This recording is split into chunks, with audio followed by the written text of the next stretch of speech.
டிப்ரெஷனுடைய symptoms. Number 1, எதிர்மறை எண்ணங்கள். தவிர்க்க முடியாத, கட்டுப்படுத்த முடியாத எதிர்மறை எண்ணங்கள் 24/7 வந்துகிட்டே இருக்கும். தூங்குறப்ப கூட வரும், தூங்குறதுக்கே விடாது, தூக்கமே வராது, எண்ணங்கள் வந்துகிட்டே இருக்கும். எண்ணங்கள் யாருக்கு வரல? எல்லாருக்குமே வருது. மனுஷனா இருக்கிறவனுக்கு கட்டுப்படுத்த முடியாத எண்ணம் வருது. ஆனால் அதை கட்டுப்படுத்த முடியும் நம்மளால. மன அழுத்தம் வந்தவங்களுக்கு கட்டுப்படுத்த முடியாது. அதுதான் வித்தியாசம். அது எப்படிங்கிறது அப்புறமா சொல்றேன் நான். இந்த மனசு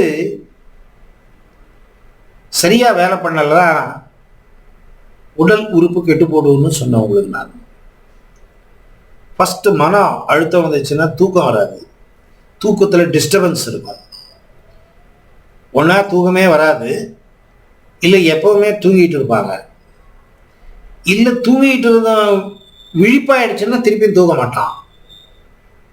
டிஸ்டர்ப்டு ஸ்லீப், இல்லை ஸ்லீப்லெஸ் நைட்ஸ், இல்லை 24/7 ஸ்லீப்பிங்.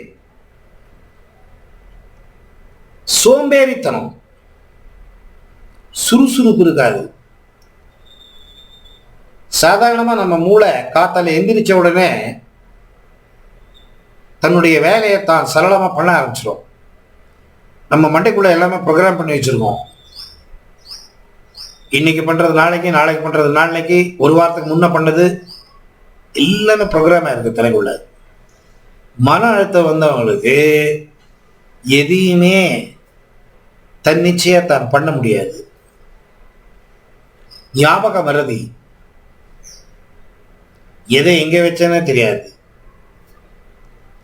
கான்சன்ட்ரேஷனே இருக்காது. ஒன்று பசிக்காது, இல்லையா எக்கச்சக்கமாக பசிக்கும். என்ன சாப்பிட்டாலும் மிஷினுக்குள்ள போடுற மாதிரி போட்டுக்கிட்டே இருக்கணும். உடம்பு தான் தப்பாகும், எனர்ஜியே வராது. சாப்பாடு தான் நமக்கு தெரிஞ்ச எனர்ஜி. ஆனால் அந்த சாப்பாட்டு எனர்ஜி என்ன கொடுத்தாலும் பத்தாது. செய்கிற வேலையை முழுமையாக முடிக்க முடியாது. எதிலையுமே நம்பிக்கை இல்லை. பயம், பீதி, ஆதங்கம். ஒண்டியா இருக்கணும்னு தோணும்.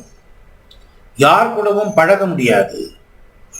மனதில் இருக்கிறத ஓப்பனை சொல்ல முடியாது. ஒன்னா அழுகையா வரும், இல்லை துக்கமா இருக்கும். வாழ்க்கை வெறுத்து போயிடும். எது பண்றதுக்குமே முனைப்பு இருக்காது, ஈடுபாடு இருக்காது. செய்யும் வேலையை முழுமையாக முடிக்க முடியாது.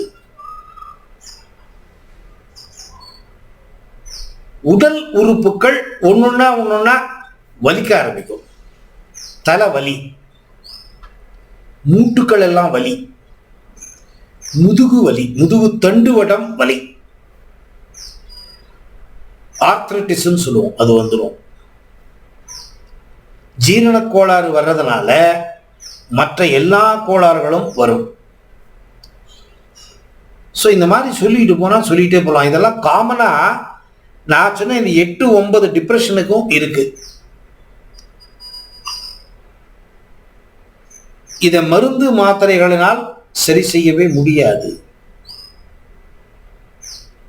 இப்ப சொல்லிட்டேன் என்னென்ன ப்ராப்ளம் வரும்னு சொல்லிட்டேன்.